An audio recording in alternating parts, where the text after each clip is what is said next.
Everybody, I'm Carson Grubaugh. I'm Sean Robinson, and with us today is the fantastic cartoonist, a man of many talents, Mr. E.S.Glenn. How are you guys?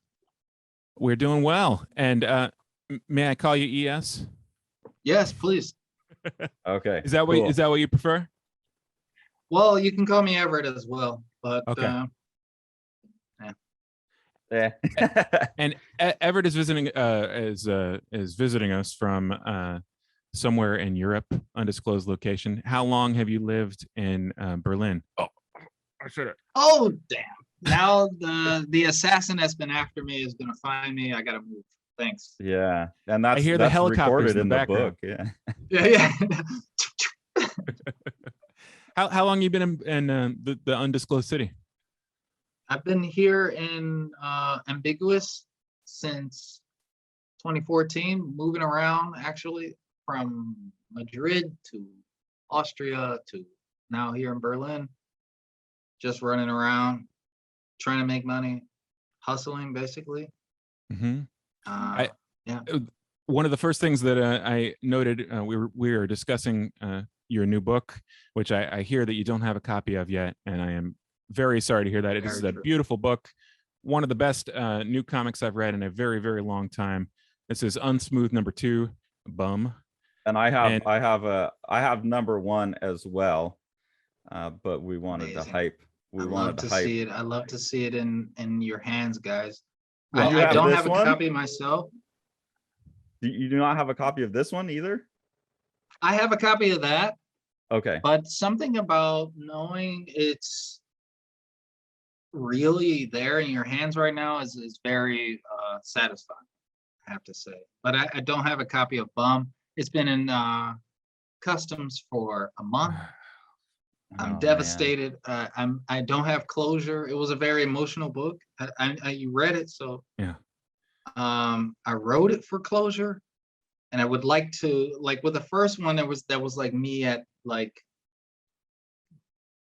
18 to 21 or so, my emotional state, and then I could close that chapter physically. And to not have Bum, it's been insane. Well, the first thing I noticed it, one of the first sequences takes place in Vienna, and it just feels like Europe. I mean, down to the description of the basically like, you can act up and nobody notices. It's true. It just felt very grounded to me. It was a very interesting like start to the book. It just, I got to spend about 6 months in Italy in 2012, and it's just a different feeling for an American being in Europe. And I don't know, I was wondering, like, your first encounters being in Europe, if that was part of, what that experience was like for you. Yeah, that sequence was like, there's a, to segue, to kind of go off a bit, there's a part after one of the stories where they're interviewing Crow about if this is his real life or if this is a comic, or how far does it. Yeah, I wanted to ask you about that. But it's built into the page that if I ask you, you're not going to give me a straight answer. No, because I'm going to tell you to pick up a vase and I'm going to shoot the vase. But that's what happened in Vienna. I went there and I was culture shocked by the safety of the gangsters. I ran into a couple of, you could call them gangs, and they were just so wholesome and nice, and like, and there's just so little danger there that it really stuck with me, and I've been kind of getting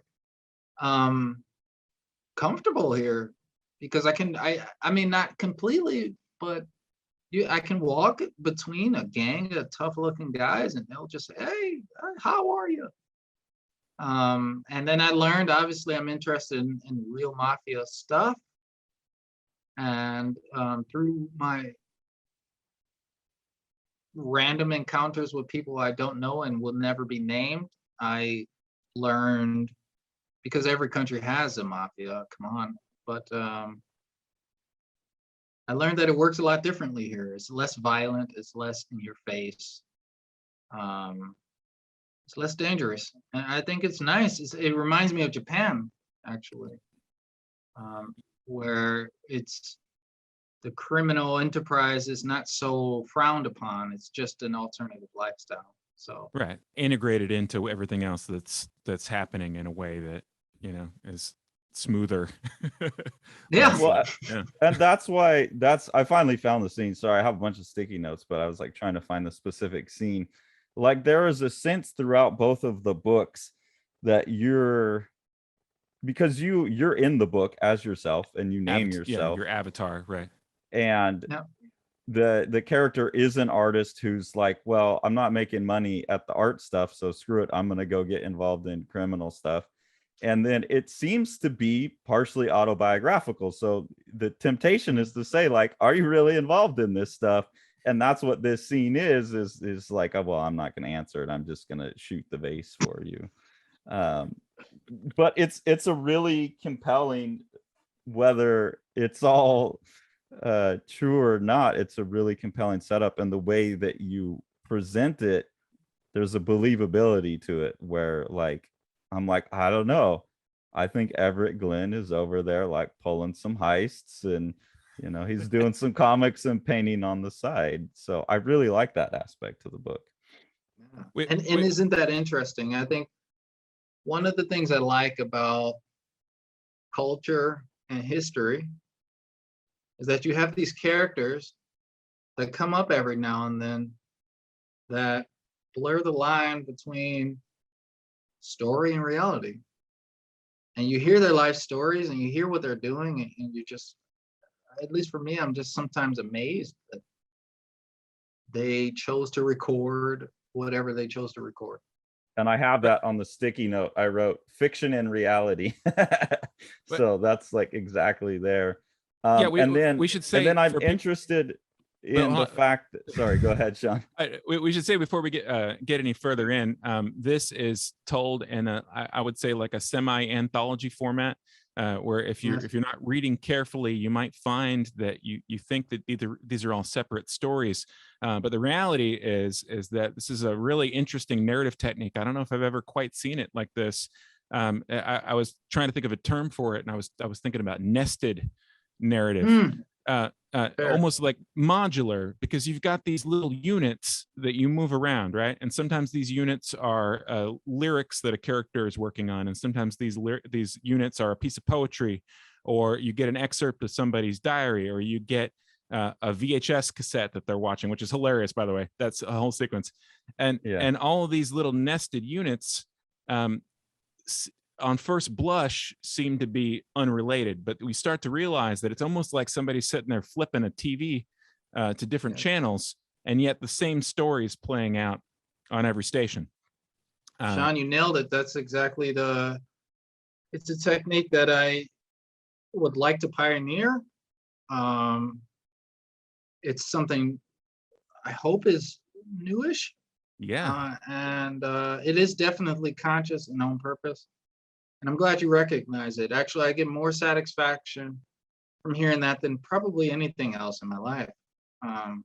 Because that's what my work is about, is to just kind of introduce this new technique to the forum. And it feels new. And that was pretty much going to be my question as well. I had put it in a little bit different words, maybe, is that in this presentation, this mix up of fiction and reality, it's always being mediated and remediated. So like you're always presenting it through different mediums. It's always in comic format, but like there's documents within documents, like Philip T. Crow here. I'm looking at, Philip T. Crow's selected works, and then it has his poems. But then it's also got these cartoons, and you do New Yorker cartoons, and it's got some of your, I don't know, did these ones actually run in the New Yorker, or were these made just for Bum? Those represent the first time I realized that my rejects weren't bad. I was taking it really personal before, and I was like really not having a good time submitting.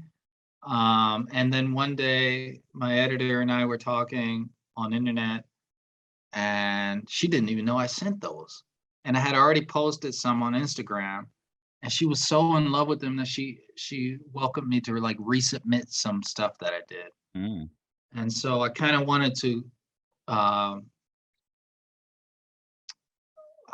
having a dialogue with myself, obviously, as I'm working. So I kind of wanted to reassure myself that I have some good cartoons. So Philip, I wanted to basically Philip published the book of rejects that I found acceptable for me. Okay. But that's what I find interesting is you're Yeah. bridging the gap between the real and the fictional through maneuvers like that. Like, Yeah. we know you're a New Yorker cartoonist, and it's like, well, this your actual output becomes fictional output. We should just read one of these. These two of these are the literally the funniest things I've read in a long time. This one here, it's a miracle, and we have the wise man with a very, very fraught expression there. Yeah. And then this one, I don't even need. I'm just a giant rampaging gorilla standing in front of a girl, asking her to love me, as the biplanes come in. I mean, I just. And all Sean, this stuff, you know what's funny? You read it exactly how it sounded in my head, 100%. Everybody who's watched this channel before has known, we talk about pastiche a lot because Carson and I are both interested in, pastiche. What happens when you take something from somewhere else? You rarely get pastiche that's this like loving. That's not just a pastiche of a New Yorker cartoon. That's like it's rejected because it's too good. Like this is like you've distilled it down to the to the essence of it. You've squeezed all the juice, right? The same thing with the poetry that is presented as Crow's poetry. I mean, I just your Crack Cat is another character who comes in and out several different times and has this one particular sequence where his internal dialogue, I guess it's external because the other characters are hearing it as he's walking by, is so spot on. I mean, I know that guy. So I guess, are you as a person an observer? Do you feel like that's a accurate, description of you? Where do you get the fidelity? I hear you, Sean. Crackhead hurts my feelings when I think about him. I don't want to be too esoteric here, so let me reel it in for a second. But I guess I observe to the point of my own detriment, unfortunately. And so I am regurgitating the things that I intake from experiencing other people, experiencing myself. I have a kind of unfortunate third person perspective on my own thoughts. And I find that I don't know a lot of these characters until after they're done. Like I like Crackhead in particular, I was experiencing some very traumatic relationship stuff. And I had a perception of this other person. Just we all do, you see somebody and you feel like what they might be thinking or so. And I thought that I was feeling sorry for myself, and I thought I was writing myself. And then when I read Crackhead, I realized I was actually observing this other person. So I'm the girl in blue hat in that scenario. Oh, okay. Yeah. But when you set out to write it, you thought you were Crackhead. Yes, I really did. I didn't think I was Crackhead. If it's me, it's my avatar. If it's an idea or a fragment of me, it's someone else. Right. So it was Crackhead, but it was also the idea of this person who we all know, that guy, the crackhead guy. Yeah. Well, and I got the Or sense that a girl. lot of the characters, because you're suggesting at potential underworld connections, you're like, well, I can't talk about this person for real, so I got to make like Philip T. Crow. But I got the sense that some of them are like real characters that you've run into. But it's that all of the mediation and chopped up memories. Another thing that I find really compelling is that you use the page as a surface for collage.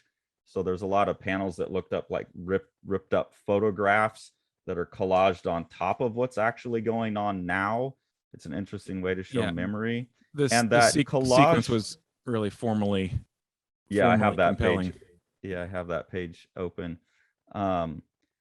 That technique of the page as collage, or the page as a way to represent multiple media, seem to have something to do, and you just said it, like, I have a third person view of myself. That's unfortunate. There seems to be identity as collage in here as well, and I'm interested to hear you talk about that. There seems to be someone, you mediating your version of your identity, but also your identity being constructed out of all of the media you consume.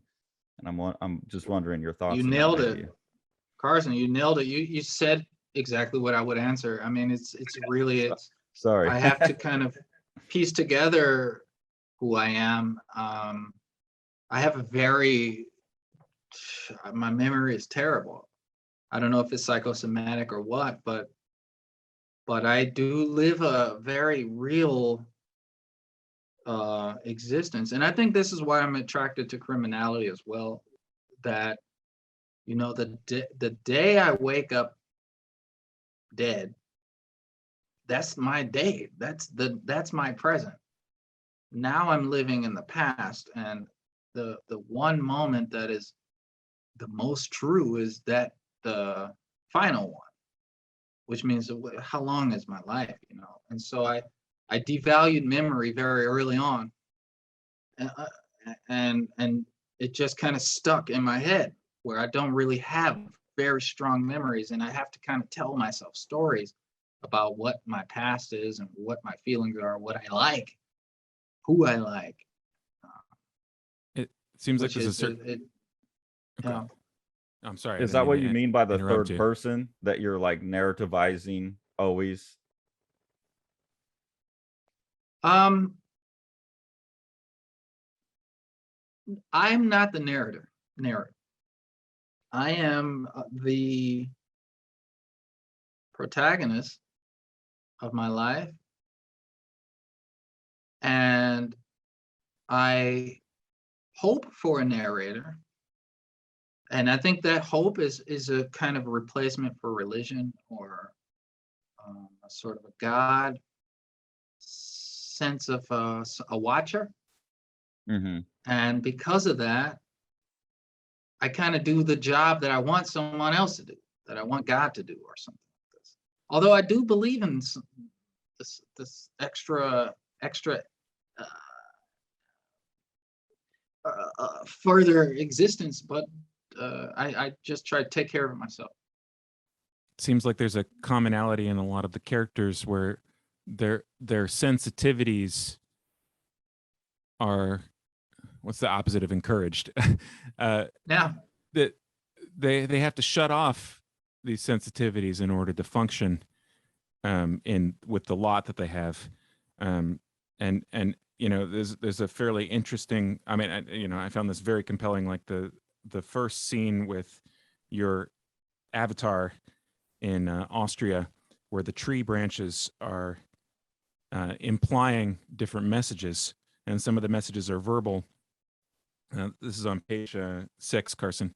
Yeah, I got some it. of the messages are verbal, and some of them are images. So you can see like a abstracted images of a woman's face. It seems to me that that's like, there's some kind of through line with those types of things, where someone is, in order to function and go on to the next thing, they have to sort of shut off these sensitivities, whether these are like sensitivities to like messages for them or just general sensitivity to other people, like that in order to survive, they have to sort of be less receptive. Is that that's true, and that is completely autobiographical, that element. I think that it's not a nice world out here for some, and for me, I don't believe in unfortunate circumstances. But for the sake of conversation, because I have no better word to describe what I'm trying to say, I'll say unfortunate. But I think when you have, when you're in a situation that's less desirable for the average person, you have to kind of cope with the fact that that is not the majority of other people's experiences. And the way society works now is that you have to kind of integrate with society based on the majority of experiences. So one who is extra sensitive or whatever has to basically be an outsider or not.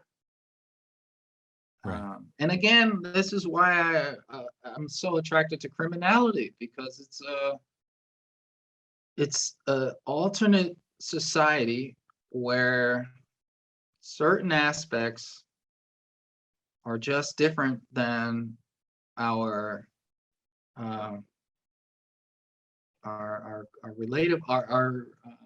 relatable society. People who can mostly relate. In criminality, you have an entirely different set of what are cultural norms, what are communicational norms, and some of those sensitivities, although they need to be shut off, they're recognized. And I think a lot of criminals are very much poetic, and they are knights. They still believe in this kind of very romantic and spiritual way of being that is strongly connected to perception of signs and all this stuff. Otherwise, you can also just be like a very like tie-dye shirt, following the signs and stuff, which is another lifestyle that fair enough. But I don't like the clothes, so I chose. I follow you on Instagram. You always have, and you make a big deal about it in the book at multiple points too, about even if you're in bad situation, dress nice. And you're always kind of showing off threads on Instagram too. What do you got on now? Do you got on some fine threads? I got on I've been wanting a red polo shirt since I saw this picture of Picasso a long time ago. I've been looking for his same shirt. It's made out of madras or something, some kind of weird fabric. I can never find it. I found it is too expensive, so I just have a cashmere instead. Just a red polo because I really like the way Picasso looks in that. And then sunglasses because I've been drinking all day. Is that part of the, like, taking the idea of the collage, that everything's kind of symbolic in a way in the narrative, and extending that to the clothes? No, it's from a personal philosophy that I developed. I don't know. Again, this is some insight. I don't know if this is real or if I just remember this from a story that I should write, but that I should write. I think this happened to me. I was young. There was a crackhead in my neighborhood. I was talking to this guy, and we were talking about giving up and our lot in life and blah, blah, blah. And this guy told me, you know, there's a difference between a bum and somebody who's just got a hard time. And the bum is the guy who lays down on the bench, and the other guy sits on the bench and he's resting. until he gets to where he's got to go. And so I've always just chose to never lay down on the bench. And here in Europe, the class system is very, very non-transparent. And it's so funny to see so many people running around in costumes. And I just think that, and this is another reason why a lot of gangsters look very nice and they buy nice clothes, because it's not only a passport to wherever, though. You can do anything you want. I tell you, I could do anything I want with these suits that I wear. But in another aspect, it's a very mentally freeing experience. It just feels good. And it also symbolizes a kind of defiance to my standing in life. To hell with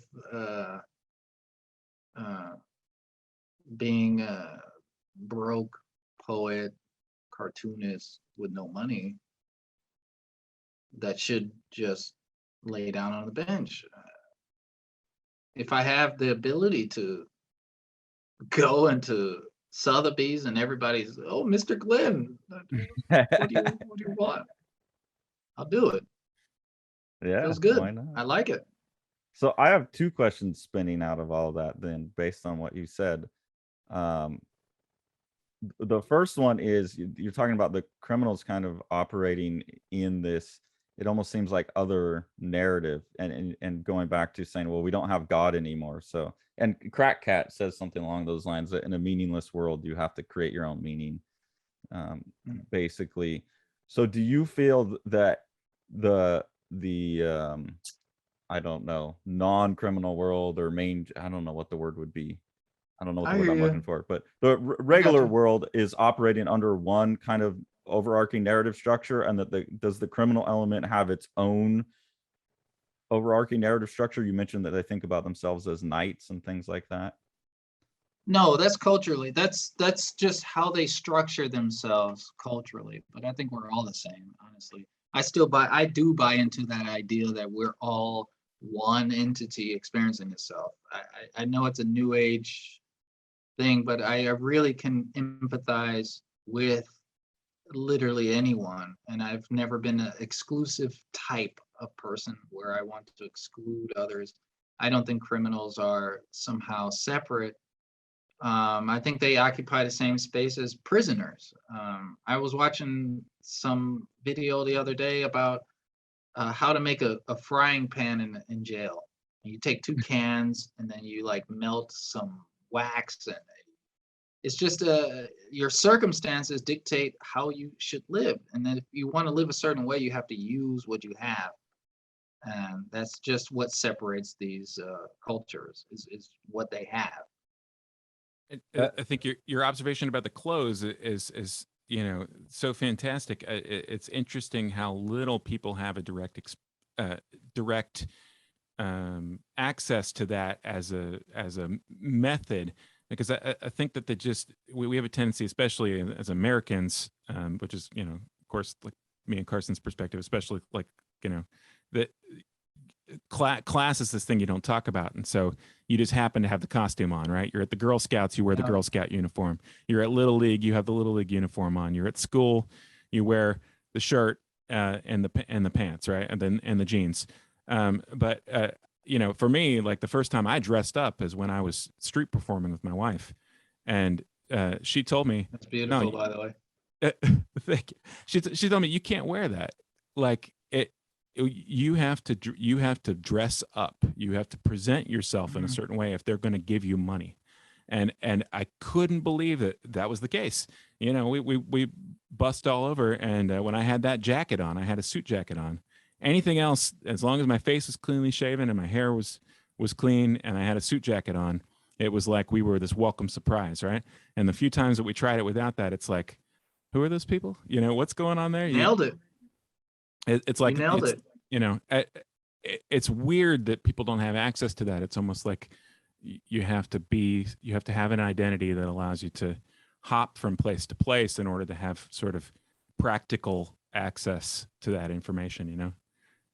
You nailed it, Sean. I think that's exactly it. I think that's what first of all, let me just disclose a very, very, very basic truth. At the end of the day, I've been cosplaying as Spike from Cowboy Bebop for the last. Let's just break that down really quickly, and then it evolved into a philosophy. But that's exactly it. I used to look at some of my heroes who were downtrodden, mostly writers, mostly poets. And then I would look at these other kind of tragic people who were also writers and also poets.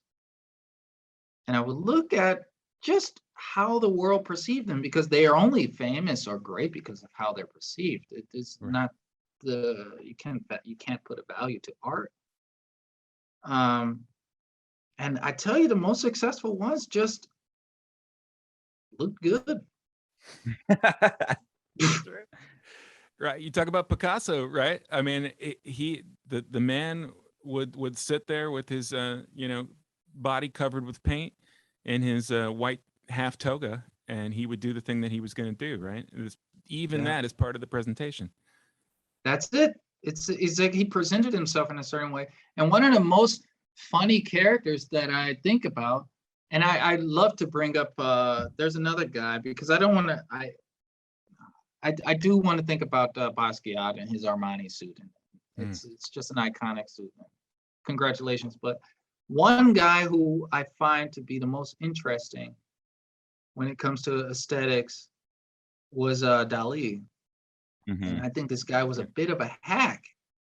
I think he was like a social media person, just like desperate for attention or so. He was very good at what he did, and he came up with stuff out of necessity to gain fame. But I'm not 100% sure it was pure. And the way he basically created the most bizarre presentation he could. And I think that belied, that revealed a certain insecurity about his artwork. But I also think he's the catalyst for society at large now, where now the crazier you look is the more famous you're gonna get or so. And Crack even with he cracked it. He was like, it's all about looks. And then at the end of the day, everything's about looks. Most of our social problems today is just about how people look or who they fuck. If they do it on camera, it's even better, even better. Do you think that exactly? Is Warhol more acceptable to you then because he was so honest about it, and you said Dali's kind of like behind a veil, like I'm not actually this is really me, I'm not doing it for fame? You fucking read my mind. I love Warhol. I love Andy Warhol. I can love see Andy that Warhol. In your work a lot. Yeah, you really. Yeah, he's really. I've read his books. I appreciate his aesthetic. I know what he was trying to do. I know why he wore jeans. I know why he wore a blazer and a tie. I know why Jeff Koons does it. Yeah, he's the other one, right? He's no bones about what he's doing. Yeah, and people, they're controversial figures, but they're successful. So I wonder then, like with all of that background, like, do you have a formal education in the arts? And then also, given the more fine art stuff that you're talking about, what's the connection to comics? How do you get into comics? Where does that interest come from? Oh, I love this. I have goosebumps. This is my favorite question of all time. Okay. And then imagine I just give like a 2-second answer. I wouldn't blame you. You're right. yeah, right. But that is the core of my being at this point, is to answer this question, because stumbled upon fine art from comics, and I'm on a revenge quest. I feel like so much has been stolen from comics, has been taken from comics. I mean, this is really an underdog story as far as aesthetic culture. As a the real, what really respected aesthetic culture, and it's just been robbed and raped and stolen from. And so I really would like to. I'll answer the question directly, because now I'll get too philosophical. I went to arts high school in Cleveland. I went to Cleveland School of the Arts, and I just went there for fine art, for painting and drawing. And I had a student teacher who changed my life, because this guy came and he brought the Sandman comics, and he was showing us the covers of the Sandman comics. And he showed me all this, like, all these new media you can do to create this kind of 2D image. And so then I just kind of let that sink in. And again, still not into comics. I was having a really hard time in my teenage life. Went to the library. I had my first erotic experience, masturbating to the Complete Crumbs in the library, because I just masturbate all the time. Just go to the library, find a Complete Crumb, and masturbate in the library. So if you're in the Cleveland Library, don't check out the Crumb book. Yeah, don't go in that aisle, because E.S.Glenn has tainted that shit. Fine art section. Don't go up there, guys. Don't touch the walls. But still, I wasn't really cognizant of the fact that these things I were looking at were comics. It didn't sink in. It was just images. Wow, it's so bombastic and everything. Then I saw Fritz the Cat, the animation. And so I was just more drawn to animation. So I was obsessed with like heavy metal. And then somehow through my arts training, I started getting into antiques. And so I was just really into Japanese prints. And still, comics were just this thing that was just around. It was just a very unconscious connection to comics. It's just a pure reader, not a maker. And then I moved to New York, and something, I don't know what happened, actually. I was doing graffiti shit. You're in Europe, you're safe. Yeah, exactly. I mean, I love that you're worried about the graffiti, but you're not worried about like, hey, I jerked off over your books. Yeah. So like I was tagging in New York, and so I was really getting into graphic. I was always into graphic line work and stuff. And then somehow the characters just started having stories. Like I just started having I just started thinking about stories, and I was reading a lot of these juxtaposed, and all the stuff that the art world stole from comics, I started to see, because I was at that point like really trying to get into street art. So I was like getting into stuff. I was like, wow, these graphics are great. Oh, blah, blah. And like these little cookie crumbs of art led me to comics, and I was like, well, this is the source. This is the real essence of what this you're stealing from this world. So let's get into the world. And I realized every fucking panel is a painting. Every panel is a painting. And if Picasso is great, then God damn it, Jack Kirby is doing that shit 800 times at once a week. Yeah. And sorry, I got hyped, but like, no, we want that. Yeah, it's like, that's how I really felt. And I was like, you know what? I quit my job, or did I don't remember, but I really devoted a lot of time to transitioning from thinking fine art was the way to comics. And I built a closet in my girlfriend's at the time's apartment.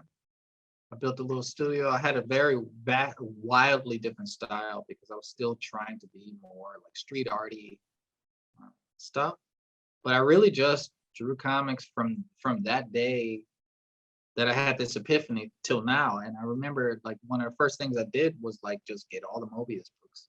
I just got like all the Mobius, all the Mobius. Yeah, you want to talk about the then, source of all modern shit right now. Yeah. I mean, between Mobius, you have Mobius, you got Jack, but I'm talking about comics as art. Right. And you have Mobius, you have Crumb, you have his beautiful wife, and others, but these are the few that stuck out to me that I can name now. And there's something there that these are not just telling a story. This is a person using this medium as literature.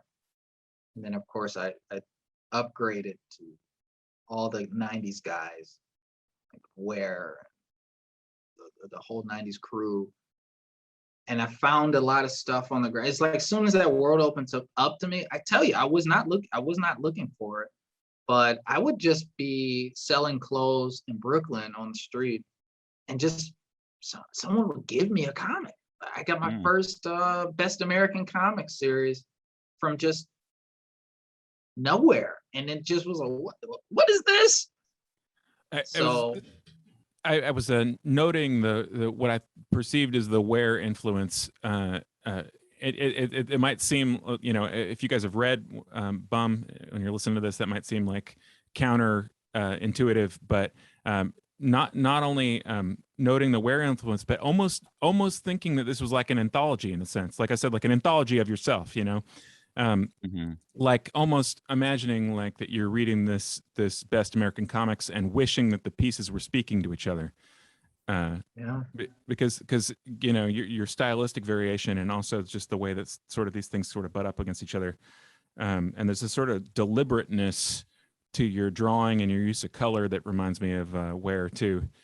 But the sequence I wanted to bring up in particular in relationship to the fine art versus comics is page 46 and 47, where she's going through and reading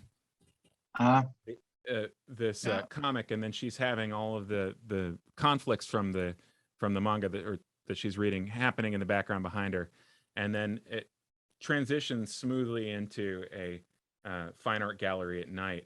And when I was reading this sequence, my thought was, well, Everett could make a ton of money making a blow up of each of these paintings that are in the background of this, and doing them in oil paint with the same flat color. And this would be a tremendous investment vehicle for every mafioso looking to outlay.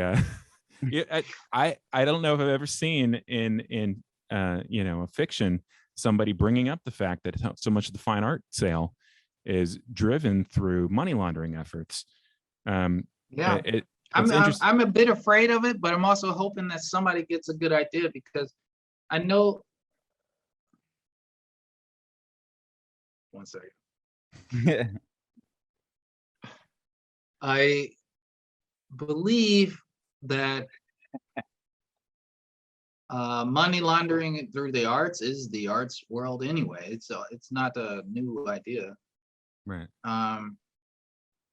And the funny story is those are all real paintings.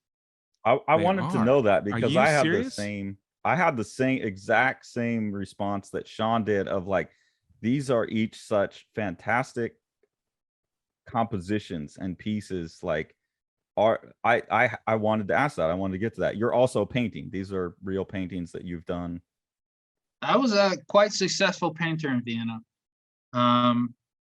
And I mean successful as far as street painting, and not painting on the street, but I mean like street as in hood. I don't care so much about fame.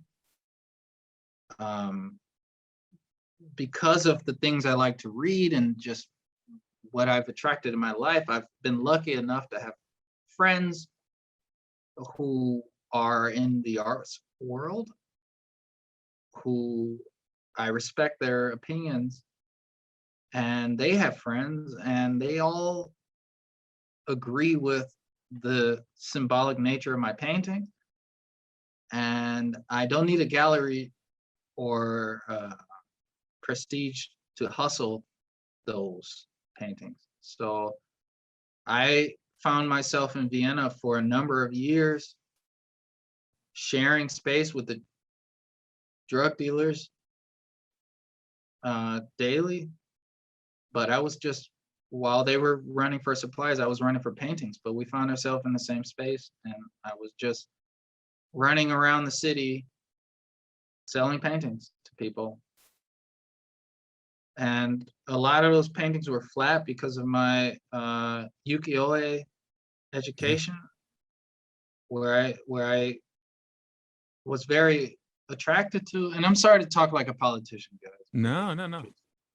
I was just very attracted to the ukiyo-e paintings through my antiques background.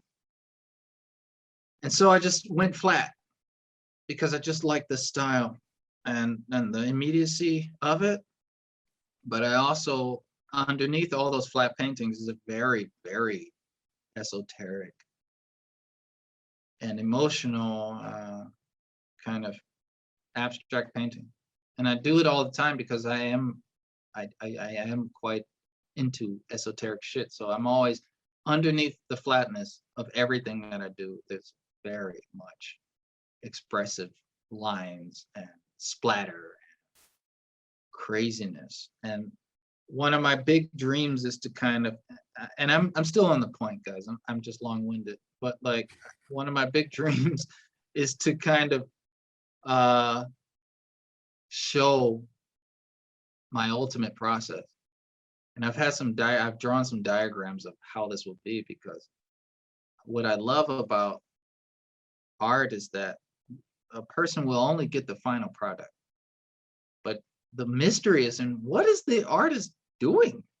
What the fuck is he doing?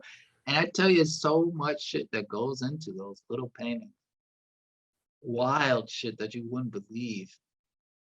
And those paintings from this guy's room, and that painter with the mask on, that's me in Vienna. And that's me. I was doing performance art. I was very much really into expressing myself through fine arts in a real way, and not, but I also knew that the money had a relationship to the art. And so I just skipped the middleman and just talked to my friends who were the middlemen or women. I would love to name names because I really love these people, but I also don't. Fair. But I just had such a good experience and saw so much crazy shit and saw so much money. And money, I'm not saying money as a kind of means to an end here. I'm saying money as this literally like alchemic potion that would just transport one's life to just shit. Like, what the fuck? I tell you, I was at, can I tell you? I just was at some event, and this guy who was a painter, who was just popular for a month or not very long, this motherfucker just pulled up in a Ferrari that he got for one painting. Jesus. And it wasn't that he pulled up in a Ferrari. It was just the idea that this exists for painting, for drawing, for like, for just putting some paint on a canvas. You can just have this other lifestyle. And I'm on stage with this guy as he's DJing, and he's full of himself. And I just realized, like, you know what? this is a good hustle. And as long as you're honest, it's a good way. I mean, if you really educate yourself on what real historical practices have been, and then honestly choose to express yourself, and then add on to the fact that you're hustling motherfuckers, get the dough. Right. I should clarify, the reason I was talking about the flat color is just that the influence that comics and printmaking have had on painting has made that in particular a fairly saleable mode. And then you've got it represented in the comic with the coloring being similar to the way that you've colored it. It's just like, I was one of the things that I picked out as far as pastiche things. Like, I just thought these are so spot on. Like, I didn't realize, of course, you're literally depicting your own paintings, which is incredible. But this was a sequence that, when I was reading it, it was like every single panel, you know, you've got like 3 paintings per panel.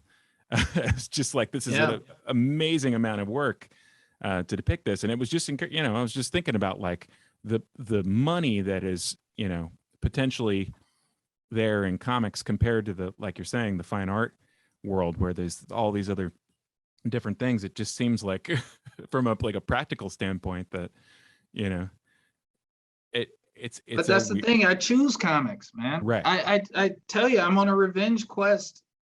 I have one goal. I have one goal. I want to, and I think a lot of cartoons have this goal too. I'm not trying to be unique in this, but man, it's not literature, but it's in the realm. These people are working hard. I'm working hard, and it's art, man. It's not a job or so. Like, I'm really fucked up. My life is fucked up. I'm in dangerous places. I'm in. What's up? Do you not paint anymore? You're 100% focused on the comics? So those paintings in that comic only exist digitally. But I have paintings that also, I wish I could pick this computer up and show you, but behind me there's a vault. Yeah, I see a big one, yeah. Yeah, that vault is full of, maybe if you see it, one second.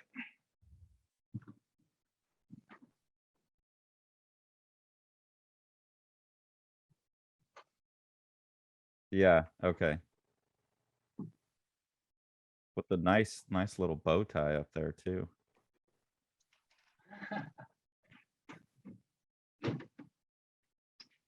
Oh. So this is all, oh man, works similar to the ones you see in Bum. Oh, those are fantastic. They go back a while. Are you making those still, or have you quit producing paintings to focus on the comics entirely? I hear you. I'm back to the question. I haven't painted only from depression, but I've always painted. I will always continue to paint. It's just to me, it's the same thing. Those are just big panels. Yeah. Right. So that's another question then. You're talking about being on this kind of revenge thing. And we've mentioned it a few times on the channel that we've seen, like Crumb. I saw Crumb at Pace Wildenstein Gallery in New York, and I thought it was so stupid that people were walking around like reading the comic on the wall, like all 300 something pages of the book of Genesis, when they could just go buy the book. So do you but then you're saying that those paintings, those are panels, and those would probably need to be seen in the gallery. So what do you think about, like, when comics should be in museums and galleries? Should they not be in there? Are there certain circumstances which they should and certain which they shouldn't? Is that necessary to complete the revenge quest? Like, do we need that validation, or should we just say, yeah, fuck those, fuck the museums, this is the wrong venue for what we produce? No, I love the museums. I love the museum. I'm too in love with fine art to ever really want to assassinate them or so. My revenge quest is just a vehicle. I will never find that revenge or like be satisfied. And how I would display my comics would be as book objects in the fine art world. And what I realized that the difference in the fine arts, I'm so connected to the fine arts world that it is indeed a shame that I'm not a painter. But talking to some of my friends, I've realized that it's all about terminology, and it's all about the clothes you wear and what you decide you are. And I'm a better painter than a lot of people that I know here. And I'm not, you can hear it, I'm not really saying that for this is just facts. No, it is. We just saw him. And I spent a few months in Berlin looking at the art there, and yeah, and you've seen that. If you're here, you know exactly, the Berlin especially, it's like, come on, what is this shit? And it's the clothes they wear. It's like, I've decided to go to art school to learn these terms, to learn this vocabulary, to participate in this culture. And so, like, this revenge that I seek, and how I would present that, if by some miracle it was ever come to fruition, is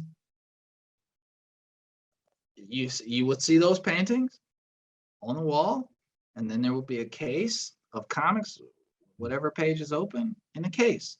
And the comics will be comics, and the paintings will be paintings. And the gap would never be bridged, because that's where the potency lies, is in the gap. It's my ideology is that comics is art. But the fact is, comics will never be art. Otherwise, it will be called art. Yeah. And that's what I feel is silly, is we always feel like we need to put it on the wall, but it's like, it doesn't need that. There's so many people in comics who feel like they need that validation, that they feel as though that, you know, there's an inadequacy for all those years of pillaging or the status that the medium has. But, you know, and if you think about, I mean, in my estimation, like, you know, the power that you get in Bum from the accumulation of detail, these accumulation of different, you know, small little objects. When I try to imagine, you know, satisfying that through a painting, I mean, you're talking about satisfying it through a series of paintings. All of a sudden, you're talking about, you know, a series of paintings with nested objects inside them, or nested panels inside them. And then it's like, well, you're back to being a comic, right? If somebody has to sit down and read it and engage with it one-on-one, with, it's me and you, and me and Everett are sitting down in the backyard, and we're not going to be, you know, then we've already broken down that barrier. You know, we don't need that gallery wall anymore. We're back to having that one-on-one experience. And the more that someone tries to make one thing like the other, the less they're playing to the strengths of the thing. And if I can just say, you know, feel free to, next time you're going to put out something, I mean, I will blurb the hell out of it, because, you know, I haven't read comics like this before. It is a quite unique experience. And if I may give a preemptive blurb, you know, you're making comics that could only exist as comics. I meant the thing I said before about the equivalent would be that you flip the stations randomly, and then each station is having the same story going on while displaying different programs. I don't think that this is an adaptable. I have a hard time imagining a Bum the movie. It will be, though. There will be an animation. That'd be fantastic. I'm only saying this as a hope, but there would never be. It would never. It's like, I said this once before, and I'm only putting this out there because this journal that I did this interview for is so fucking expensive that no one ever reads it. But I did do there is a companion piece to Bum, because I wrote this when my wife was dying, and I was going through a lot of stuff, and I was at the same time doing this very long form interview for the Journal of Comics and Cartoon Art or something. It's so sad that I can't even say the name straight, but the link will be below. Yeah, please send that over. It was an academic journal or something? It's Why an is it so academic expensive? journal from Okay. Canada, I think. Okay. But at the same time of all this, I was doing this very long interview with this guy, Jeffrey Klein, and it's a companion piece, and one of the things that I really wanted to emphasize in that was that I am making comics. I a movie adaptation or animation adaptation is an animation. That is what it's an animation. The experiences you watch an animation, you might feel something. I will always try to inject the same feeling that I injected into Bomb into another medium, but there's no part of me that thinks to try to recreate what I created in Bomb because it's so specifically a comic. Right. It is a comic. It's like I'm playing.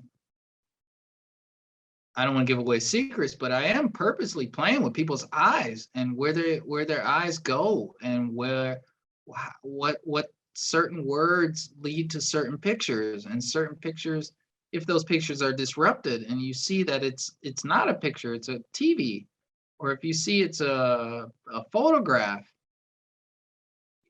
If Philip T. Crow is looking at a photograph of a comic looking at image, then Philip T. Crow's real, guys. It's like, one of my favorite examples of that is on page 14. I don't know, Sean, if you can hold that up, where you're talking about leading the eye, where you have yourself sitting in a diner reading a comic about yourself. And the comic about yourself is kind of like the typical shitty, gripey R. Crumb, like artist having a hard time coming up with something, but you subvert that by putting it's not that, it's in the story, and there is this like flow of the narrative of which way am I supposed to read it. And I really appreciate that because I think that's a pretty played out genre in comics with the autobiography. And so you put that kind of thing on blast, you're like, I'm going to do some of it because we all feel that way and we all need to get that out of our system. But I'm going to put this like in a comic in the comic, and then kind of like, Carson, brother, I appreciate that so much because I tell you, at the end of the day, no matter how much shit I talk, which I'm talking a lot of tonight, I tell you, my biggest satisfaction is to really hear stuff like that because it's on purpose. And like, that is exactly it. It's like, I already know we feel the same way, and I'm hurting, and I want to say this stuff about how much I'm hurting, but we all hurt. And at the end of the day, I want somebody to close the book and have the visceral feeling of me, the person, not the book, not the story, not the drawings, Everett. Because what drives me to do this? What drives me to spend the time to do this instead of going out to do this, instead of having a dog? I don't know. I don't know, but like doing stuff. I don't do anything. I draw this shit. What drives me is loneliness, sadness, insecurity, pain, needing to be accepted. All these things is the most real non-meta me that I can present. And so that non-meta me is what I want to come across.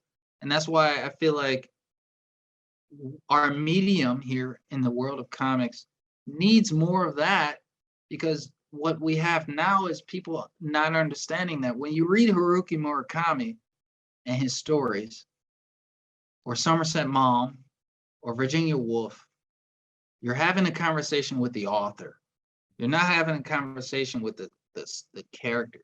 You might be attached to them. You might find stuff that you like about them. But ultimately, we're more interested in who the fuck wrote this? Yeah. Who are you? And then that person post after they die or in their lifetime, they feel that camaraderie. And that's all they want. That's the reason why they did it. You had mentioned earlier something about like you're always living in the past until the moment you die. Is that because it's like that's when the book closes and the story's complete? In a way, yeah. I've been confronted with death. My mentor died on the same month or same couple months before my wife died. My mom died. I saw all this stuff I saw like face to face, seen death. And that sounds very funny because I feel like a Vietnam guy. I've seen death, but like I have seen it. I've seen a person go from life to death. And I've also seen a lot of the third world. I've been disillusioned by so many things, and one of the best examples of disillusionment I probably could ever come up with is in Japan, because everybody believes Japan is just this fun fantasy world. And lucky me, I just ended up really just right there in the thick of the criminal side of Japan and the desperation that comes along with that. And I've been associated with and in close proximity to that side of life everywhere I've been, not out of choice. And like that's why I do like this lifestyle of criminality, is because it's very much closely related to death, and it's not so pessimistic. It's a reminder of the impermanence of the present. It seems like there's some relationship to your narrative technique as well, in that you have in the sense of criminality, you have this society that's running parallel with this other society, and sometimes they peek at each other, but for the most part they've got this, you know, slight membrane separating them, and people on the one don't always know that the people on the other are there. And similarly, these stories, you know, butt up against each other in ways where sometimes there's permeation between the membranes and they can kind of interact with each other, and you get how they're related, but other times they're just parallel, you know. Yeah, we're living alongside each other, and I'm not a criminal, guys. I don't even think criminals are criminals, really. It's like, it's not a separation. It's just like classism or clothes, or it's just groups in the whole human society that kind of, some cluster here and some cluster there, and in some clusters, death and things that are considered scary are more part of daily life. I mean, a criminal is the same as an artist, as I say in my book, because you're just hustling, and you find that you need a certain thing, and you're not going to be satisfied or happy or healthy until that thing is met. And that thing could be something so simple that other methods can be used to attain it. And you're watching other people just get it easy for what you perceive as easy. Right. And the same could be said for military. The same could be said for marginalized groups. Right. It's being in the mode of wanting. And if there was a separation, the separation lies in who in those modes of wanting does to get it, and who doesn't do anything to get it and just stays wanting. And if you're a person who's like, well, I can die of lung cancer tomorrow, or I can die of getting shot by the cops. Right. In the meantime, that bank has a whole lot of money, and I think I have a great plan. the scene where Crow is working as a dishwasher and is held up. I mean, it just killed me. I mean, it's just absolutely a wild depiction of the exact thing that you're talking about.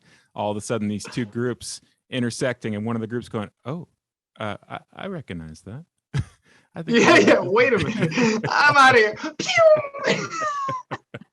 And there's another one. I'm gonna have to take I had a tab on it where you spoke some real truth to me in the book. I gotta find it now.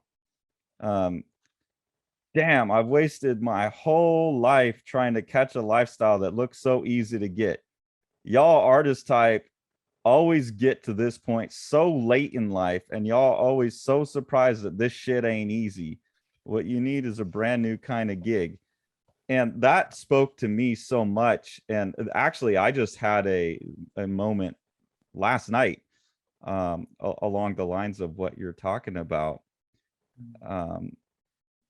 Where I've been like that. Why is this so hard? Why is this so hard? And I felt like, man, it took till I got to be 39 or something where I was like, I've been on this weird fucking quest for like purity of statement in my art and like buying myself the satisfaction to like be the pure artist. And then in the last 2 years, maybe even less, since I met my partner basically, and I had a partner to take life seriously with, I've been like, no, I need to be able to make money and provide and get my life sorted. And as soon as I switch into that mode, more successful as an artist too.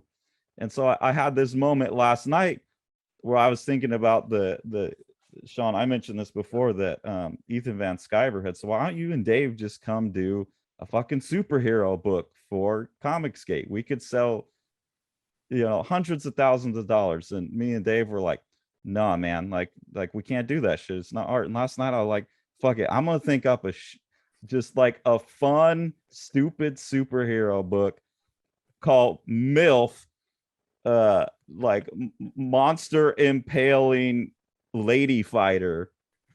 I'm gonna do that shit, and I'll probably sell way more of that than Strange Death or this other one that me and Sean were talking about earlier today. I came to that conclusion last night. So that moment in the book and what you're saying now is like speaking to me so like directly. And that's the vibe, man. And by the way, I don't have a copy of Strange Death. I don't know if you sent it yet. We just got I just got these, so it will be on. Oh yeah, you got like a ton of these. Yeah, I saw it on Instagram. Oh my god, dude, you're gonna have fun shipping that stuff. Yeah, but we had a misprint issue, so the book's like now 3 months late. So this is 300 of them. There's two stacks, but for sure you're getting a copy. Absolutely, dude. I would love it. But speaking on what you said, man, agreed. I think that's the thing. I was watching, we all know it, but Cartoonist Kayfabe, and I was watching an old episode today, because sometimes I just play it like in the background. Yeah, we all do. Yeah, right? It's just the vibe. But I was playing it, and they were going over this Chris Ware sketchbooks, and like one of the notes he had was like, don't, I'm paraphrasing here, or whatever you call it, where you don't know what the fuck he said, but he said something along the lines of like, why try to like make this medium, why try to fight the medium, and how much can you do within the medium? And like when I heard it, it was like the same as you. I kind of have a little epiphany reminder of like, yeah, like if your priority now, or if your vibe now is like, I need some dough, and the thing that's gonna get you dough is superhero shit, make a kick-ass. Yeah. Make a fucking kick-ass. Make fucking Mobius Silver Surfer, or the new Hulk. What's the new Hulk that's like a horror EC story that's like incredible? Yeah, monsters. Monsters. Yeah, the Barry Windsor Smith. Yeah. Yeah. Yeah, and I'm just reading the Keanu Reeves Berserker now. Yeah. It's like there are ways, and that's why I put the manga in my shit, because I like manga. Like I like manga, I like anime, I like superhero shit, and I can draw that shit. I'm not Mike Allred, but I can get close if I really put my mind to it. Maybe that's not the story I want to tell. Yeah, exactly. And I noticed the little shout out here at the bottom. Call Ed and Jim. Yeah. I gotta give them respect. I got my first job back from the States from my little stint in Japan at Copacetic Comics. Bill hired me. And at that time, I was still green as fuck, wet behind the ears, really just, I was young and just really just doing whatever. But they believed in me, man. And I Ed and Jim and some other really professional people from Pittsburgh were always coming to the shop. And I was still like fanboy vibes. And one day I just made these business cards where it was like my face, and then you open the card and it was like my brain exploded. Like it was just like blood and guts in the card, and then my phone number. And like they were so enthusiastic about getting them and down to earth, and I could touch them. You know, I could like see them, and like and I met Chris Ware, and I've been to Juice Schwartz's play, Yost Schwartz place, and I've been to a lot of European guys' place, and even in Japan, I dropped out of college to just become a master of art. So I was just basically going to masters and being like, give me a week of your time, which I was glad to get. But it was something about like the vibe of working at the comic shop and these two guys chilling there. And like, I still embarrassed myself. I think I even asked one of them, like, can I come hang out at your place? Or like some stupid ass shit. But like after they popped this fucking channel, this YouTube channel, and I saw what it did to the community, it created this platform where we feel like we have something. It just, I have to give them respect for that. That's mad respect. We have to. This was entirely influenced by watching them and saying, okay, well, we have something similar, but off enough of what they do that I don't feel like we're stepping on their toes. But this wouldn't exist without them. And then, you know, Jim interviewing Sean and giving us all kinds of hype is, you know, we doubled our viewership because of them. So yeah, they're the kings. Exactly. And what I love about them is that that is not just that. It's not like we have our show, we have this interview now and you have your show. And the beautiful thing about comics is, in the comic community, and why I like it, why I love it, why I'm a part of it, is that we all cool with each other. Yeah. It's never like, oh, you biting, you doing that. It's like, yeah, oh shit. Robert Crumb drew himself jacking off. I'm gonna draw myself shooting up a banquet full of fucking rich people. Oh shit, I'm gonna draw. You know who I'm referencing right away. But like, it's never. It's like we create genres. We don't create niches. So it's like, yeah, now it exists that we have platforms, we have shows, we have stuff to talk about off paper, out of the Comics Journal, which I love. And anybody out there who wants to send me all the copies of the Comic Journal, I will take. You should have told me that a couple years ago. I would have been able to help you out, but it's a little too late now. Damn, I'm going back in time. There's only a certain amount of moves you can do with a box like that, you know. You do one move with a box like that, you think, okay, this makes sense, right? You do two moves with the box like that, you start thinking, I've read those enough. Yo, I did like 15 moves in 10 years and I got rid of all my books. And as soon as I got a full-time job, I'm like, I need to figure out how to make a fucking channel where I can start buying books and being like, this is part of my job. And then my bookshelves are like, I got like fucking 4 of these things all of a sudden. And I'm going to regret that as soon as I move again. I tell you, sorry to cut you off. Pardon me. No. But I tell you, man, that's why I'm going to be a professor. That's my next step. I'm out. I'm in, but I'm out. I gotta go and get that steady check. So I'm looking at. So you can have the place to put all the books. Too soon, but yeah, exactly. I just want a place to put my books. Well, and the wardrobe is nice too. You get those patches right here on all your jackets. Yes, exactly. You know, I saw A Beautiful Mind. It's between Cowboy Bebop and A Beautiful Mind. It's just like fuck my life up. I was like, There's your elevator pitch for your next project, Everett. You want to make a You want to make that first $250,000. That would be a goddamn good book. Yeah, that's your the dog talks to him.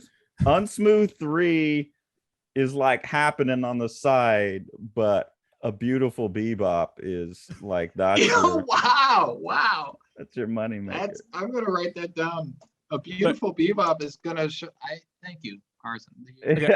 We're just spitballing here, right? But yeah. Here we go. The dog is the source of his schizophrenia, and it delivers the messages to him telepathically. Yo, are you hype about the Netflix like live action? I am. I was skeptical, and then I watched the trailer, and I was skeptical already at the trailer. I was like, "What is this shit?" But then I took a step back and breathed for a second because it's such an important property to me. And then I looked at it again, really like pure heart, and was like, this is an homage to what I love. Right. Mm. Actors and CGI effects specialists, makeup people, a whole group of people making an homage to something I like. And if this was a fan video, if I was just on YouTube, I would be busting a nut. I would be back in the Cleveland Public Library. Yeah, it had me hyped because I only got introduced. I never to came that. in the library, guys. I have to tell you, I'm not gonna. Oh, you ruined it. I'm gonna edit that out. I'm just saying it to clear my name. I really don't want to get in trouble. No, I'm gonna keep it on. I'm gonna edit that out and keep it on record that you came all over the walls. Look, it's not your name we got to clear. It's the library card. Yeah. Look, just tell me the card catalog itself wasn't involved, okay? Yeah. No, never. Dewey's decimal system is never going to be the same again. Dewey's pregnant. I only ever got to the 3.7. I think we should probably end it on a high note here. Hey, Everett, yes, can we? Guys. Well, while we're taping this and we've got you on the hook, will you come back sometime and talk to us about a book that you like? Yeah, for sure. I'm definitely building my collection, and I'm looking for the Raymond book. I'm looking forward to. I got Ed Pitzker's new book coming to me soon. Like I said, I'm reading Berserker, which is surprising me. I'm very, very, very, very surprised at Keanu Reeves's comic writing, actually. And I know he's got a partner, and I forget his name, but the star power just erases my memory. I'm sorry. I've read some of that. It's a good book. It's pretty good. I was really like they were gonna take it into cliche, and then the therapist was just like, nah. Like she cut it, and then it just went to a whole new. It just kind of like introduced the idea of like, nah, this ain't gonna be your typical. I'm immortal. I'm a warrior. It's kind of like I love killing. I love it. It's great. Maybe when that comes out in the collection, we'll come back and talk about that book. I would love to. I really, actually, I have a lot of things to say about it. I like the Frank Miller influence. Mm-hmm. I like how I know if this was coming out in '83, it would be a legendary book now. Unfortunately, because of we have stuff to say. Yeah, I'll say. There's format stuff that I have opinions. Yeah, I'd love to talk to you about it. Are you working on a new? What's the follow-up here? I've seen some panels on Instagram. And by the way, also before we go, I want to compliment you on like, this is a good book. The jump that you made between, and I know Sean, you haven't read one, the jump as a cartoonist and a master of the form between the two volumes is astonishing. Like Unsmooth 1 is good. Get it. It's entertaining. This is blew my mind shit. And so I'm like, I'm so fascinated to see the trajectory from here. So I'm Yeah, curious. and it's all conscious. And I got to do stuff like a gangster, guys. Like when you start whatever job you have to do baby steps, and you have to see what you can do before, because you don't have money. So I was very consciously holding myself back with the first book. Mhm. And very loose and very testing the waters, because I knew I was going to quit my job and be a cartoonist. But I didn't want to do that without a kind of reassurance. And then, but I was also very honest in the first book. And so I got a movie offer for the first book. Mm. Wow. Off rip, like within months. And then Corona happened and it didn't work out, but it definitely did its job in telling me it's okay to kind of go in. And then I got the Now invitation to be in Now, and Fantagraphics will and forever be my, like, it's just a beautiful publishing house. It's just beautiful. I don't care if they become the lamest publishing house in history. I will always wish that I could do something with them. Mm-hmm. And when I got invited to that, I felt comfortable going ham. And then from there, I just was like, okay, I'll give it 110%. Well, And you so win now what 1,000. I'm working on now, yeah, I just thought, what I would like to do, let me just introduce the world to somebody real quick, because he wants to. Yeah. Hey, say hey. This is Oscar. He's fat. What's up, Oscar? Hi, Oscar. Better watch out for that dog in Beautiful Bebop. the imaginary dog. Exactly. The dog in yellow. He'll always win. But basically, so what I'm working on now is I wrote a grant proposal to the German government, because what I had when I did Unsmooth 2 was like half the time was very much free, and the other half of the time I was really drawing in between turmoil, like really real hardcore shit. And what I would like to see is to be surprised at what I would draw with financial freedom. So if I get this grant, I'm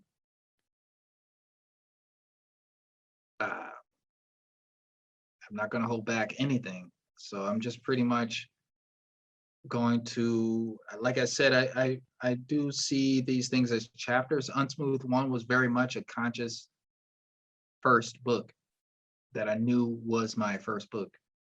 Bum was my first, okay, I wrote a book and now I'm writing another book that is more honest to myself, and I don't have a plan.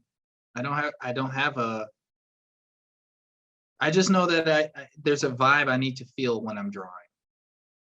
And that vibe I hope to attain sometime soon, which is why I'm never opposed to doing superhero books or selling movies or anything, because at the end of the day, your fans are going to be your fans. And if you got to make money to give them something, give them that.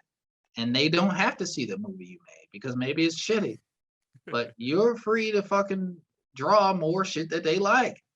And you keep your comic fans, and then you might gain some movie fans and whatever. Not to say I have a movie on the way, but I'm working on a short with a brilliant and funny writer from HBO. This guy, Colin Neeson. He's just really funny. We have great chemistry. And we're going to do a 6-page short for the New Yorker, which is, I think, more comics than they've ever had. But I think Emma really believes in me. She's going to give me really space to explore. That hasn't been approved yet.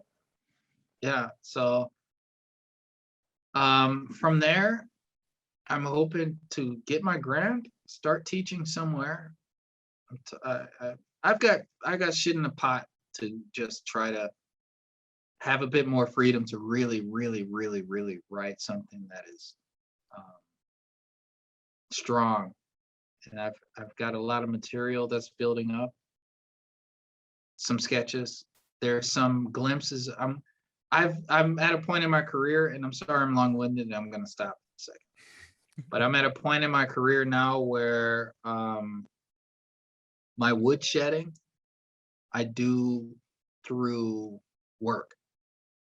So you can see a lot of what I'm working on now and what I'm thinking about now. I have already one story that's got 3 or 4 iterations in 3 or 4 magazines.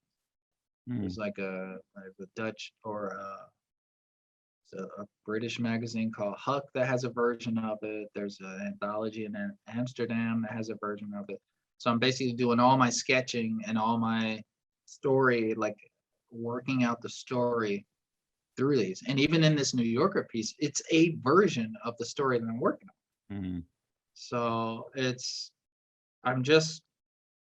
I will see, like Unsmooth, Bum came about really unconsciously. Like I was really into Dutch painting, and I made that story that was looking like the Prince Valiant type, that section where it's like Prince Valiant, like when the guy goes into the memory and he's interacting with the horse and the spirit guide. That was years between that and the millennial tech thing, or a year. And then I realized that those go together, so I had to redraw certain parts to kind of stylistically match. So I'm really forcing myself to draw through my depression and not really pressuring myself to know what that story is, because I know by the time I'm ready to compile all that stuff, it will be just something I don't know yet. It will be a year from now. I don't know where I will be. Maybe homeless, maybe not, maybe teaching, maybe not. I don't fucking know. And then that story will have, there's a vault of paintings, there's another vault of journals, and it just will be. But I as far as the artwork goes, I like those 12 panel pages, and I've been getting really kind of more into 12 panels in square because I love it right now. I really love simple backgrounds right now. I love 80s style, 80s Marvel style backgrounds. I love the old Franco-Belgian stuff, but who knows? Because maybe I start tearing those pages up out. Some of those pages that are torn up and Bomb are torn up because I really didn't like them. And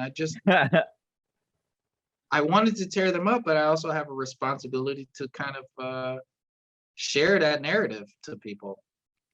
Well, so they became, yeah.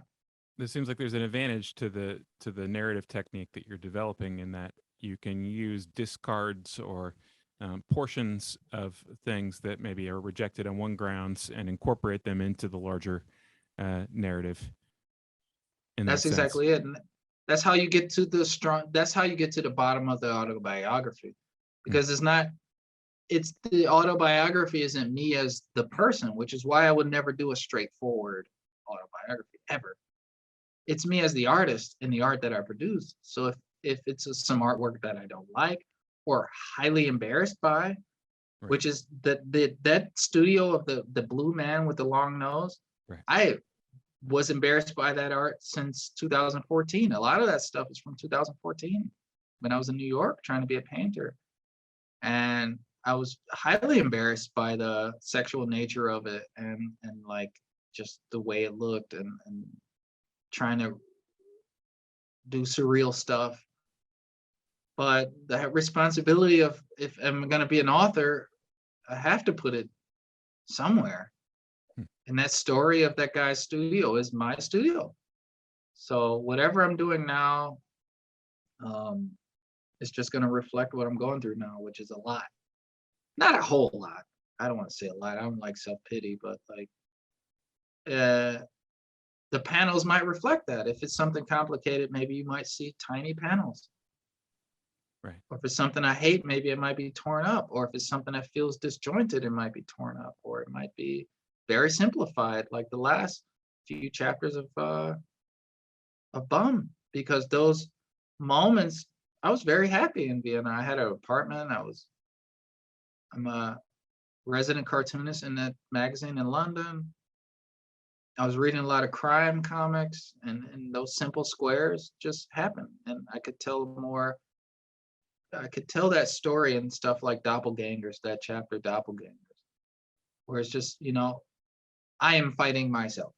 I can just say that. I don't need to make a narrative structure around it. And I think integrating all that stuff while maintaining a sense of total responsibility is what I'm trying to introduce to comic writing. Right. Where you just have to be responsible and literally kill the ego, kill expectations, and just do what Robert Crumb kind of was trying to do. Although I think he articulated it pretty well towards his later years of it's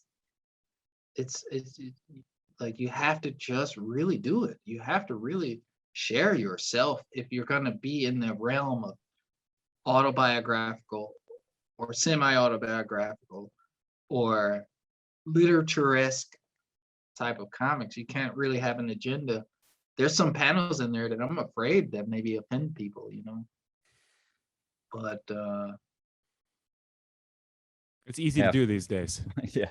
Yeah. It is quite easy, and I'm a black man, and I could get in trouble, So I'm just really put my own head on. It's not even thinking about the chopping block. It's not thinking about anything other than, do I want to die and then have some curated version of my expression out there, or do I want to die and then people say whatever they say about the truth? Right. And I just bring the same truth that I would bring to if I was writing a journal, and I know no one's going to read this, and I've had journals lost and stolen, so I've lost memories. But if I'm going to do something, it should be that honest. So right. Well, I mean, it has made one of the most compelling comics I've read in a long time. Like, I've followed your stuff on Instagram and like the kind of like Dutch style of it and everything, and seen some of the torn panels. But when you sent me the PDF of the book, I was just sitting there like, God damn, like I feel like this is just something new and good and powerful. And I think you're accomplishing what you want. And I think that how many times in the interview we've been like, yeah, I think you're talking about this, and you're like, exactly. Like, I mean, it's not an easy, clear read. It's a complicated read, but in exactly the right way. And you're 100% on target with the honesty and stuff. And it really just, it's such a powerful book. And yeah, I can't wait to see also what that honesty of your process leads to, because I don't think it's going to be the same tricks that you play next time. I think you're going to blow my mind in like 10 more ways. And we're like, this motherfucker came up with this. I hope so, Carson. Damn. Yeah, I can't wait to see it. I hope so. It's yeah. I'm ready for the next one. I've written a lot, and I wrote a grant, and I'm trying to get that grant. Yeah. Well, So, I hope that your package arrives soon, and that the German government relents and allows you to have these without the VAT tax. Man, let me just tell you one more anecdote. My wife and I shipped CDs to us. These are our CDs that we produced. We shipped them to ourselves in Italy, and the Italian government was like, "We'd like a piece of that, please." That's it. Can I get a slice? Let me get a slice. I'm sorry. You have a box of what? You would like them for why? You're going to sell them to our citizens? How often do you come over here? Oh, it was two times in a single year. We were trying to play by the rules, so three months at a time, 6 months total over a year. But yeah, I really identified very strongly with your section talking about the different types of criminality that American finds in Europe, and that sort of, you're friendly. You're a friendly guy, and you present yourself in the right way, and you talk to people like they're people, and those are not issues, very, very different than being in the United States. Yeah, because it's criminals, and then there's it's like you have gangsters and you have thugs. And like America has some gangsters, really. They run the country, actually, the biggest ones, the biggest mafias. And that's not I'm not saying that as like a joke or something. It really is. It is really. But then you have thugs. Right. And thugs are more prevalent in America for some reason. Gun laws. I mean, who knows? I mean, there's that's a whole other 5-hour discussion, right? But when I was in Rome and some guy's trying to pick my pocket while he's talking to me friendly, I looked at him and I gave him the look like, I know what you're trying to do, and I touched my bag, and he got the fuck out of there. Because and that's what I love about Americans. That's what I love, because we come from real shit. They're so nice over here. All you gotta do is look. What the fuck are you doing? we had a clear communication, a multilingual communication, and exactly. and that was all it took, right? Because that guy doesn't need any grief from me. Exactly. They don't want no trouble over here. Right. They don't know trouble. One thing I always tell people, because I have American flag in my room, and I know how taboo that is here, and like it's taboo. But I love America, man. I really do. I love being from there. I love being from this place where, like, if I went back in time and I just went to a random forest, and I would maybe run into a runaway slave, his Chinese railroad worker friend, and then they will be running away from this Irish guy who's trying to pass for white so he doesn't get lynched, and like, and then they would all like go smoke weed with a Native American dude, and then like, and then the whole world would just forget about them in an instant, for a fad or something. And like those hidden stories of America, and like the fact that in the States, motherfucker, if you were drinking your whiskey wrong, and then some dude came in and didn't like your boots and the way you drank whiskey, you're dead. Yeah. That's a shootout. You dead. And that's happening right now. That's happening in Chicago right now today. Right. It's Cowboys still in 2021. Cowboys still. And like, motherfuckers get killed in the States, and it's dangerous and it's scary. And we're Spartans, and we're a warrior culture, and we're going around conquering other places, and people inside of where we live, we don't like that shit, and we try to speak out, but we can't do shit, and everybody hates us, and da-da-da-da-da. And at the same time, you got this beautiful mix of culture and philosophy and everything, and no one wants to talk about it, and everybody wants to talk about Britney Spears. You can't get that nowhere else. But that chaos also breeds a sense of awareness of danger. Right. That's more real danger than anywhere else. I mean, there's some real dangerous places, but like a pickpocket is going to look at your American eyes and say, nah. I never felt like in Berlin when I was there for the 2 months, never once felt any kind of danger, and saw plenty of like small young women walking around at 4 a.m, just wherever the fuck they wanted. And I thought, this is amazing. Like I come from a part of California where a lady showed up at the school ground, like chopping her face with her own face with like a knife, like chasing the school kids around because she's on, fucking bath salts or some shit. Yeah, who knows? But So that's it. And that's what's so beautiful about being here, because it's exactly as you described. It's like they ain't never gonna see no shit like that. no. Read about it all in Bum. Yes. Unsmooth #2. Everett, thanks so much for talking to us today, man. I really appreciate you taking the time. And and we're gonna get you a care package as soon as these books are going out. One of them's got your name on it. Thank you very much for talking to us today. And everybody who's listening to this, please go out and buy Unsmooth #1 and Unsmooth #2. I'm gonna be picking up #1 this week, so I can read through that, and really looking forward to hearing what people have to think. And if you're European and listening to the tail end of our conversation and are tempted to leave us really nasty YouTube comments, I would direct you to Cartoonist Kayfabe. They're willing to have all the nasty comments this week. I talked to Jim, and he says that we can just switch comment sections for the week. So if you got those nasty ones, that's where you hit them. And if you got the real nice ones, you can just stay here, okay? Yes. We want to hear guys, all your love opinions. Europe. I love Europe, and if I put my foot into my mouth, this is called Graskova. Very depressed human being. I'm drinking whiskey. 7 at night. I'm just talking shit. All I want to do is draw comics. You never know what people say in the moment. So if you got a problem, first off, fuck you. But second off, relax.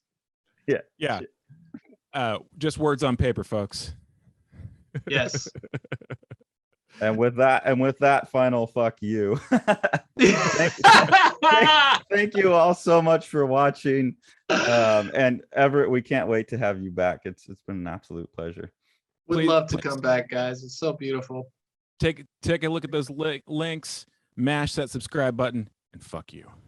You want to see all these books? Smash that subscribe button and the like button and the bell, and then you get them.